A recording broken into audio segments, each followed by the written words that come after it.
In probably the last 6 months, these talks have evolved from talking about what chatbots are, what they do, what they don't do, to kind of actually how businesses are actually using them, and more about kind of the benefits and good or bad implementations.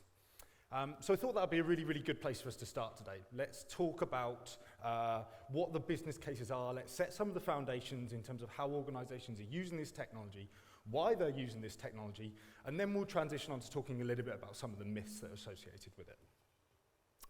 So, another question. How many people in the room can access probably about 90% of their, the material that they need to through a mobile or a tablet device?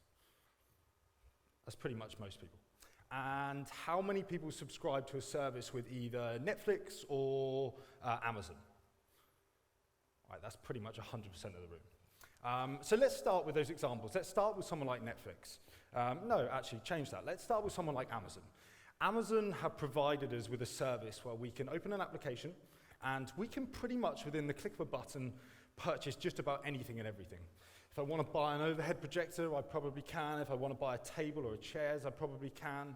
And then they go one step further, and they allow us to subscribe to a service which allows us to click that button, and it's on our doorstep within 24 hours. It's amazing. And then we transition to someone like Netflix. What have Netflix done for us? Well, we can pretty much access just about any and every blockbuster movie that we want to on a mobile phone, a tablet, on our laptops. We can have it integrated into our television, and we get access to everything and anything that we pretty much want in the movie space.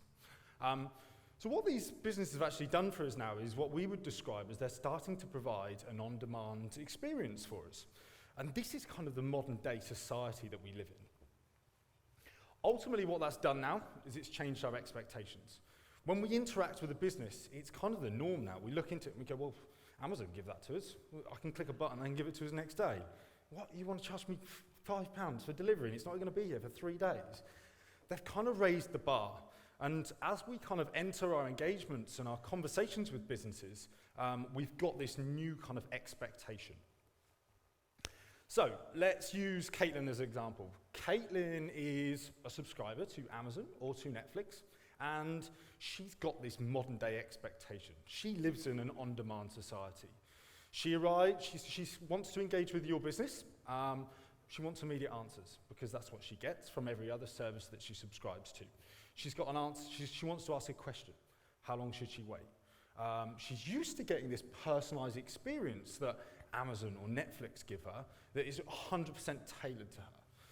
And we start to ask the question, well, how do we deliver that experience? How do we deliver immediate answers? How do we provide access to material anywhere, anytime, whether it's on a number of different devices, whatever that may be? And encompassed with all of that, we start to think about, well, actually, there's a couple of other aspects that we need to begin to do, and that's to provide ongoing value, whilst giving a memorable experience and giving some kind of personalized expectation that shows that it's 100% tailored to that individual. I missed the key point off that slide. Final point is to say, well, if we take Kaitlyn, how do we serve thousands of her at once? How do we start to think about multiple visitors and being able to provide this experience on scale? And ultimately, what's happened is there's been a rise of chatbot technology because chatbots are able to provide this on-demand society, this modern-day expectation of engaging, having questions, having answers. But really what I want to do today is kind of transition from talking about technology and actually focus on some of the myths, some of the preconceptions, the do's or don'ts that come with chatbots. Because a lot of you would have had an experience, some of you would have had a good experience, some of you would have had a bad experience. So I want to do my best to try and set the record straight about what's achievable within this space. We should probably get this guy out of the way real early on. So we're not creating the Terminator. We're not going to mutate and start to be able to have correspondence with people who you don't want them to. But ultimately, one of the things that we are able to do is, excuse me, is kind of control what the user can and can't see. So the exercise that I want to run you through today is kind of bring you into my world a little bit. So I'm fortunate enough to be customer-facing 90% of the time, and as part of that, I get first-hand experience of what some of the preconceptions are associated. So let's put a scenario in place. A customer's picked up the phone, they've given us a call, and they've said, Bradley, I'd like you to come on site today because we want to talk a little bit about chatbot technology. They might have an underlying business reason, they might want to talk about it in customer service, sales, HR, any other kind of bespoke use case. I say, yeah, no problem, all right, we'll come along and we'll have a quick conversation, or we'll put together some kind of presentation. 9 times out of 10, I find that there is always 3 different types of personas within the room. So it doesn't matter who you're pitching to, who you're discussing this with, whether it's a small organization or whether it's an enterprise organization, there is typically these 3 types of people within the room. The first one, the optimist. The guy who's sat on the left-hand side of the room and he says, well, you just feed it some paper and it'll learn everything. Like, it's AI, isn't it? It's artificial intelligence. I'm like, right, okay, that's the first one we're going to start with. And then on the right-hand side of the room, we've got the pessimist. The guy who thinks, well, it's going to turn into this racist, opinionated machine. It's going to have such damaging effects to our organization. Okay? And then we've got straight in the middle of the room, and she's looking me straight in the eye, and she says, I wouldn't use a chatbot. I don't think I'd speak to it. And that's what I would call the non-believer. And it's at this point that I'm probably stood there and I'm scratching my head and I'm going, I don't know why I agreed to come and have this conversation because this is quite difficult. But ultimately what we try and do is I try and satisfy the requirements of every single individual in the room, but also educate them and let them know what it can or it can't do. So let's start with the optimist, the guy who thought that we were just going to feed it a piece of paper and it was going to learn everything and anything by the click of a button.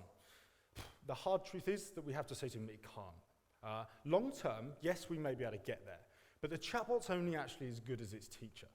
And that means that we need to nurture it. We need to feed it the knowledge base that it needs to learn from. And over time, yes, it can do some clever things in terms of learning by itself, but ultimately, you need to hold its hand. You need to guide it on that path. There is no machine out there that you're just going to be able to provide it a piece of paper and it's going to be able to answer every and any question associated with it. The second guy, who was the pessimist, the one who thought that, well, he's probably watching a little bit too much of the Terminator and thinking that it's going to become this racist, opinionated machine and it's going to have damaging effects on their organization. Actually, what we can say to him is we say, it's fine, you are the teacher. You're in control. The chatbot's only going to know or learn whatever you tell it. You can be the parent. You can police it and guide it on its path of what areas you want it to perform well in or not so well in, the type of correspondence or the tone or the persona that comes with it. And then the final person who was in the room was the non-believer. And ultimately what we have to say to non-believer is, look, this is tried and tested. There is a number of different case studies and data metrics that you can read to satisfy that kind of persona. But ultimately, the best thing that we could do is we could say, try it yourself. Work out what a lightweight proof of concept looks like for you, and trial it within your organization. And what you can do whilst trialing it is you can gather realistic data, something that means something to you as an organization. So you can say, we know that our target audience or our end users would engage with a chatbot because we trialed it for X period of time. So we've got these 3 different personas, and now what we'd like to do is we say, okay, I understand that you had some preconceptions coming into this meeting. Hopefully we've satisfied what it can or it can't do, but now let me kind of welcome you into the world of 2 global giants who have adopted this technology, and what are the lessons that we learned from them. So there's 2 massive organizations that are on the screen. One adopted chatbot technology really, really well and really effectively, and the other made some rookie mistakes. Let's start with Microsoft. In early 2016, Microsoft launched a chatbot called Tay. And Tay's sole purpose was to sit on Twitter and to engage with a target audience of around 18 to 19-year-olds. And ultimately what Microsoft wanted it to do was it to learn from their interactions and provide tweets back and forth and be kind of informative and engaging. The rookie mistake that Microsoft made in this area was that they trusted 18 to 19-year-olds. And ultimately what happened, lo and behold, was we went on there, we racially abused it, we used profanity, we said every word under the sun that we probably shouldn't have done, and what did Tay do? Tay learned. And Tay turned around and gave it back. And ultimately what happened in that use case was that lengthy project that Microsoft invested probably quite a lot of money into, it lasted 16 hours and it was quickly taken down. There's some funny news articles and bits that you can read on that project, so it's one to research. And on the flip side of the coin, what we've got is we've got Unilever. Unilever, global organization, massive. They have offices in something like 105 different countries. And they had a picture-perfect use case for chatbots, HR. Anyone in the room who has kind of any finger on the pulse in terms of what goes on within an HR department knows that there's lots of inbound inquiries, lots of back and forth, questions, whether it's about policies, procedures, annual leave holiday. So ultimately what they did was they built a central chatbot so that it could engage with their employees. But they went round, they approached it in a really methodical way. And ultimately, because they did that, it's been a great success. It went live in about 2017. There's some brilliant case studies about it, because it's still running now. But they said some really, really intuitive kind of messages about the way that they approached it. And they said, you know, a chatbot's like an 18-month-old child. To begin with, you need to hold its hand. You need to teach it. You need to guide it through to parenthood. Out of the box, no, it's not going to know everything and anything you don't, just like I didn't when I was an 18-month-old child. But over time, someone has taught you your knowledge base.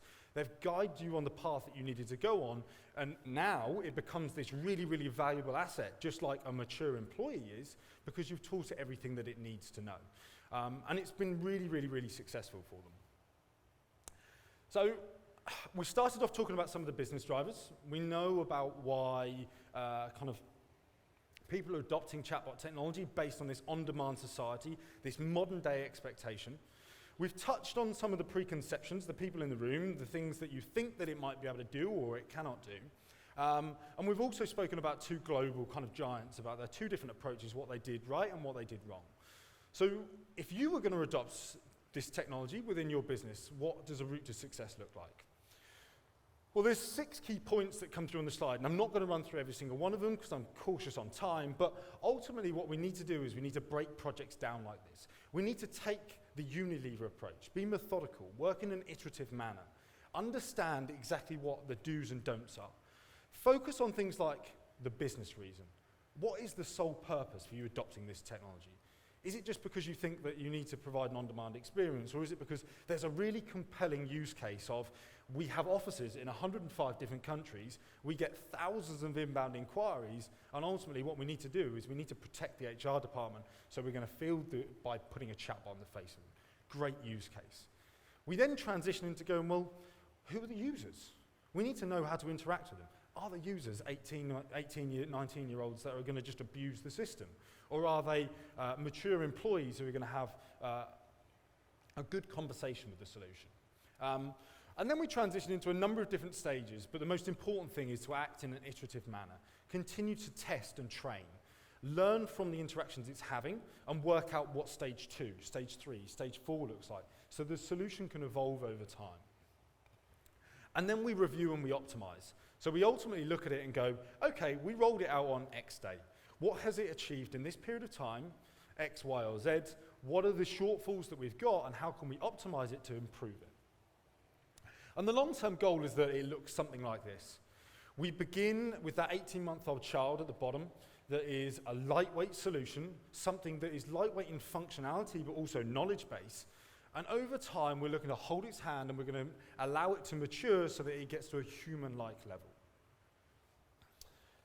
Okay, so to conclude, we've run through everything like this, and 4 key points if they're the only things that you take away from this talk. The first one, think about how you'd expect to communicate with a modern-day business.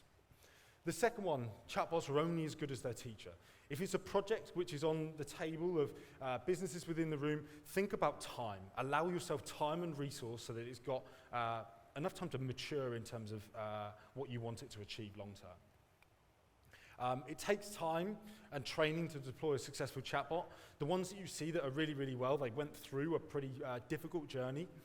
And the final point, in time, you can meet everyone's expectation. Even the optimist and the pessimist that was sat in that room, we can actually do everything that they want to, but we just have to approach it in a methodical manner. Thank you.